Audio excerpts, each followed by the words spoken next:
Rank 1. Uniformed Division Officer. The fence is cold. You press your back against it at 4:47 in the morning. Your breath fogs in the December air. Your boots are soaked. The White House glows behind you like something out of a painting you were never supposed to be inside of. You are the first line, the outermost ring, the part of the system nobody films. Your job is simple. Stand, watch, report. You scan the tree line for the third time in 20 minutes. Nothing. A tourist van slows near the gate. Your hand drops to your radio before the van accelerates again. False alarm. It always is, until it isn't. 8 hours on the north perimeter. No bathroom breaks without a replacement. No phone, no small talk. You are 23 years old. You graduated Rowley Training Center 6 weeks ago. Your feet hurt every single day. Your supervisor told you on your first shift, if something reaches you, we already failed. Don't let anything reach you. You haven't slept more than 5 hours in 11 days. You don't complain. Not once. Rank 2. Field Agent. Protective Intelligence. You are inside now. Not the inner ring. Not yet. But you're inside the building, inside the briefings, inside the system that keeps one man alive every second of every day. Your world is paper. Threat logs. Surveillance reports. Social media flags. You read about a man in Ohio who posted a photo of the Oval Office with coordinates.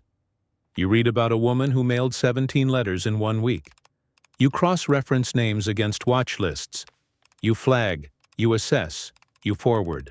Your hands develop a specific kind of ache from keyboards and printouts. You interview a man in Phoenix who sent a suspicious package. He's confused, elderly, harmless. You still fill out every form, document every word, photograph every room. You learn the language of threat assessment: credible, non-credible, elevated, imminent. The difference between those words is everything. You make one wrong call. You flag a person as non-credible. Your supervisor reviews it. He doesn't yell. He just looks at you and says, "Read it again." You do. You change your assessment. You don't sleep that night. You never make that mistake again. Rank 3. Counter Surveillance. Agent Nobody knows who you are. That's the point. You dress like a tourist. You drink bad coffee outside a hotel in Midtown Manhattan. You're holding a map you don't need. You look lost. You are not lost. The president is arriving in 4 hours. Your job is to find the people who are watching before he gets here. You memorize faces in 90-second intervals. You've been standing on this corner for 2 hours. You've cataloged 43 people. 3 have returned more than once. 2 have been cleared. 1 hasn't been located since 11:14. Your earpiece clicks. Gray jacket, northeast corner. 3rd time. You already saw him. You clocked him at 09:47. You respond, "On it." You don't run. Running draws attention. You walk like you're going to lunch. You get within 12 feet. You photograph him without raising your phone. You forward the image in 11 seconds. The system runs facial recognition. Clean. He's a journalist. You exhale. You go back to your corner. You start over. The president never knows you existed today.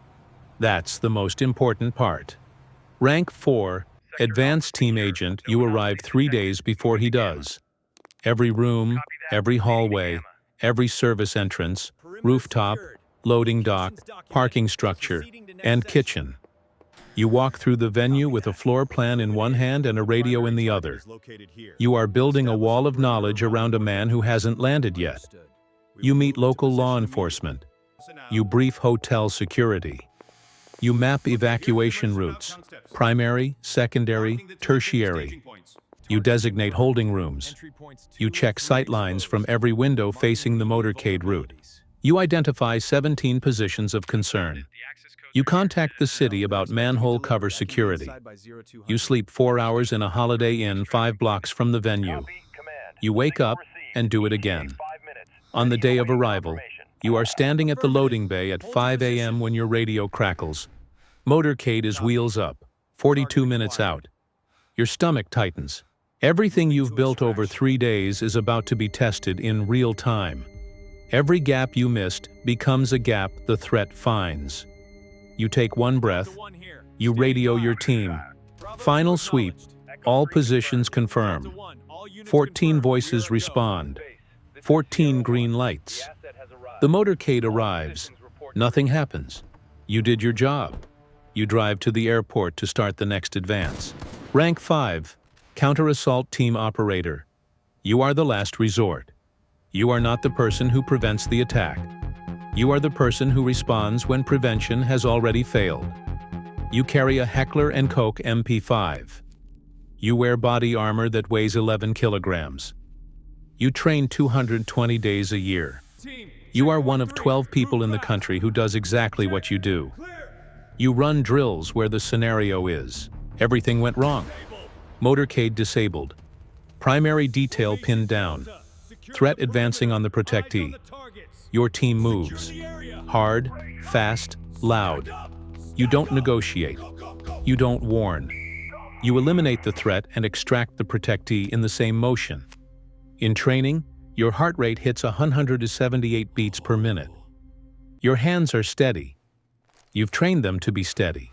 You've never been deployed in a live extraction. You hope you never are. Every agent on your team feels the same way. Not out of fear, out of understanding. If we're needed, something has already gone catastrophically wrong. You maintain your edge every single day, just in case today is that day. Rank 6, Special Agent, Presidential Protective Division. You are walking within arm's reach of the most powerful person on Earth. Your eyes never stop moving. Left, right, crowd, roofline, hands, always the hands. You have been trained to die in this man's place, not as a concept, as a rehearsed physical response. If a threat moves toward him, your body moves first. That's not bravery.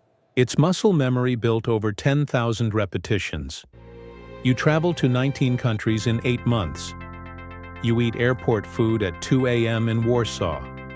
You stand for 6 hours in a receiving line in Tokyo. Your lower back has never fully recovered from a 12-hour shift in Riyadh. You see things most people will never see. You see heads of state argue in hallways. You see a world leader cry before walking into a press conference.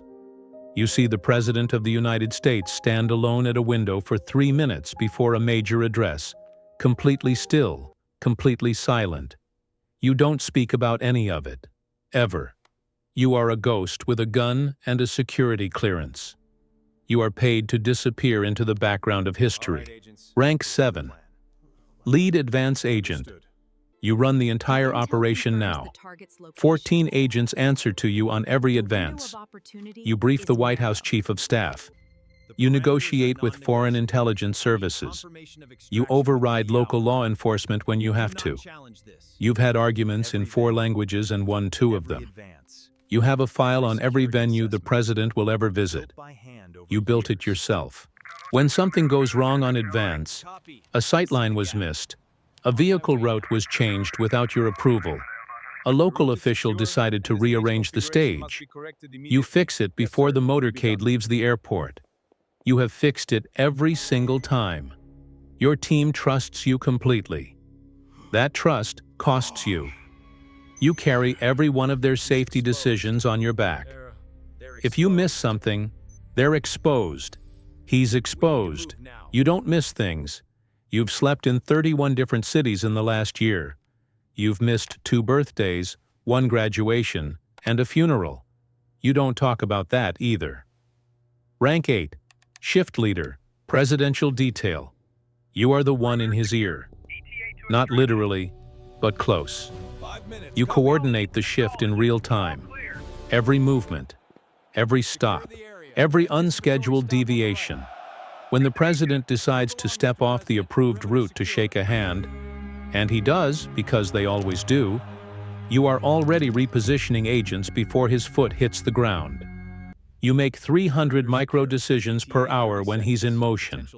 One afternoon in a city you weren't supposed to stop in, his vehicle slows unexpectedly. The driver got turned around.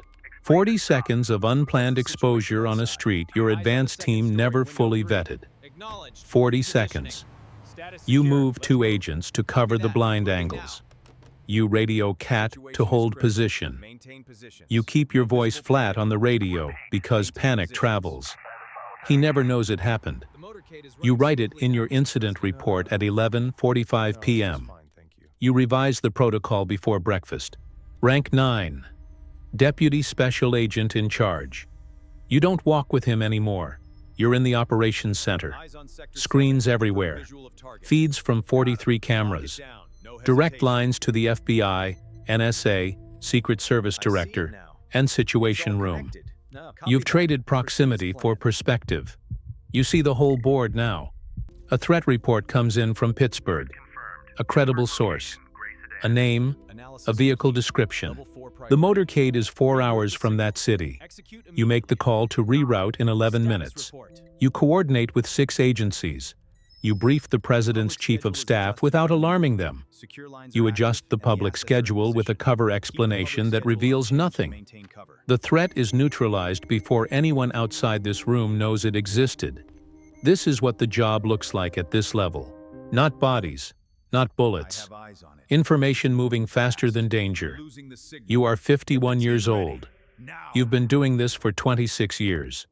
You have never lost a protectee. You intend to keep it that way. Rank 10. Special Agent in charge, Presidential Protection Division. Every agent in the building ultimately answers to you. You sit across from the President once a month, alone. No aides, no cameras. You brief him directly on the threat landscape surrounding his life. You tell him things no one else tells him. He trusts you more than he trusts most members of his cabinet. You've never given him a reason not to. Tonight, the threat level is elevated. A credible intelligence report, corroborated by 3 separate sources, suggests a coordinated operation targeting the State of the Union address. 42 hours from now, the largest domestic audience of his presidency. 40 million people watching. You've hardened the Capitol building beyond anything in service history. You have agents inside the HVAC system, snipers on every roofline with a sightline, a counter-drone net over a 2-mile radius. You have done everything right. And yet, at 11:58 p.m., your encrypted phone buzzes. A message from your intelligence liaison at Langley. 4 words. One of ours is compromised. You stand up. The entire operation, every protocol, every agent position, every evacuation route you built, was built with input from someone who may have just handed it to the other side. 41 hours until he walks into that building. You pick up your phone and dial the director. The President's life is in your hands. It always has been.